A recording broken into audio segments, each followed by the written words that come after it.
Good morning. ഇന്നൊരു vlog എടുക്കാമെന്ന് വിചാരിച്ചു കേട്ടോ. വേറൊന്നുമല്ല, ചേട്ടയാണെങ്കിലും ജോലിക്ക് പോയി, ആദ്യക്കുട്ടനാണെങ്കിലും സ്കൂളിൽ പോയി. അപ്പോൾ അവർ രണ്ടുപേരും പോയതിന് ശേഷമുള്ള വീട്ടിലെ ചില വിശേഷങ്ങളൊക്കെ കാണിക്കാമെന്ന് ഓർത്തു. ഇപ്പോൾ ഞാൻ മാത്രമേ ഉള്ളൂ. ഞാൻ ചായ ഇടുകയാണ് കേട്ടോ. അവർക്ക് രണ്ടുപേർക്കുമുള്ള ചായ അവർക്ക് ഞാൻ രാവിലെ ഇട്ട് കൊടുക്കും. ഞാൻ പിന്നീട് അവർ പോയതിന് ശേഷമായിരിക്കും കേട്ടോ ചായ കുടിക്കുന്നത്. എന്താണെന്ന് വെച്ച് കഴിഞ്ഞാൽ എനിക്ക് ഇത്തിരി സമാധാനത്തോടെയൊക്കെ ഇരുന്ന് ഇങ്ങനെ ചായ കുടിക്കണം. ആ കൂട്ടത്തിൽ ഞാൻ കുടിക്കാണ്ടിരുന്ന് കഴിഞ്ഞാൽ എനിക്കതിനുള്ള സമയമൊന്നും കിട്ടാറില്ല കേട്ടോ.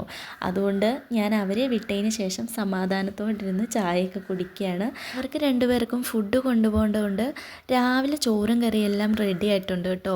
പക്ഷേ അടുക്കളയിലെ ക്ലീനിങ്ങും പരിപാടിയൊന്നും കഴിഞ്ഞിട്ടില്ല. പാത്രം എല്ലാം അലമ്പായി കിടക്കുകയാണ് കേട്ടോ. ഇനി ഇതെല്ലാം ഒന്ന് വെട്ടി തെളിച്ച് ക്ലീൻ ചെയ്യണം. ഞാനപ്പോൾ പാത്രമൊക്കെ ഇങ്ങനെ കഴുകി എടുക്കുകയാണ് കേട്ടോ. എനിക്കിങ്ങനെ വ്ലോഗൊക്കെ എടുക്കാണ്ട് ഇഷ്ടമാണ്. പക്ഷേങ്കിൽ ഞാൻ കൂടുതലും വ്ലോഗ് എടുക്കാത്തത് എനിക്ക് അഭിനയിച്ച് സംസാരിക്കാണ്ടൊന്നും അറിയത്തില്ല കേട്ടോ. അതായത് ഞാൻ സംസാരിക്കുന്നത് തെറ്റൊക്കെ വരും.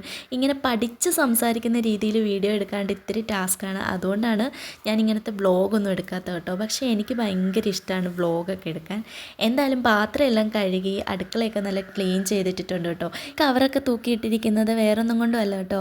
ഹരിതകർമ്മസേനയ്ക്ക് പ്ലാസ്റ്റിക് കൊടുക്കാറുണ്ട്. അപ്പോൾ ഇങ്ങനെ നമ്മൾ കൊണ്ടുവരുന്ന പ്ലാസ്റ്റിക്കൊക്കെ ഒന്ന് കഴുകി ഉണക്കാൻ വേണ്ടിയിട്ട് ഇങ്ങനെ അവിടെ ഇങ്ങനെ ഒന്ന് ഹാങ് ചെയ്തിടുന്നതേ ഉള്ളൂ കേട്ടോ. എന്നിട്ട് അത് ഉണങ്ങി കഴിയുമ്പോഴത്തേക്കും വേറെ കവറിലേക്കാക്കി മാറ്റി വയ്ക്കാറുണ്ട്. പിന്നെ ഞാൻ തൂത്തുവാരുകയാണ് കേട്ടോ. വീടെല്ലാം തൂത്തുവാരി തുടയ്ക്കണം. അതെനിക്ക് നിർബന്ധമായിട്ടുള്ള കാര്യമാണ്. ഞാൻ എന്നും തുടയ്ക്കാറുണ്ട് കേട്ടോ. അതിന് എല്ലാവരും എന്നോട് ചോദിക്കാറുണ്ട് എന്തിനാണ് എന്നും തുടയ്ക്കുന്നതെന്ന്. പക്ഷേ എനിക്ക് മനസ്സിന് സുഖം കിട്ടണമെങ്കിൽ എന്നും തുടയ്ക്കണം. ഞാൻ എന്നും വീട് തുടയ്ക്കാറുണ്ട് കേട്ടോ.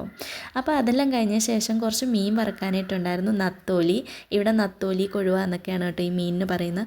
അവർക്കുള്ള രാവിലെ ഞാൻ വറുത്ത് കൊടുത്ത് വിട്ടിട്ടുണ്ടായിരുന്നു. ബാക്കി കുറച്ച് ഇരുന്നതാണ് ഞാൻ വറുത്തെടുക്കുന്നത് കേട്ടോ.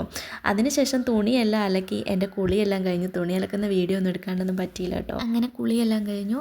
അപ്പോൾ വീഡിയോ ഇത്രയേ ഉള്ളൂ. ഇങ്ങനെയുള്ള വീഡിയോസ് നിങ്ങൾക്ക് ഇഷ്ടപ്പെടുവാണെങ്കിൽ ഇനിയും എൻ്റെ വീട്ടിലെ വിശേഷങ്ങളൊക്കെ ഞാൻ വ്ലോഗ് ചെയ്തിടാം. അപ്പോൾ ബൈ.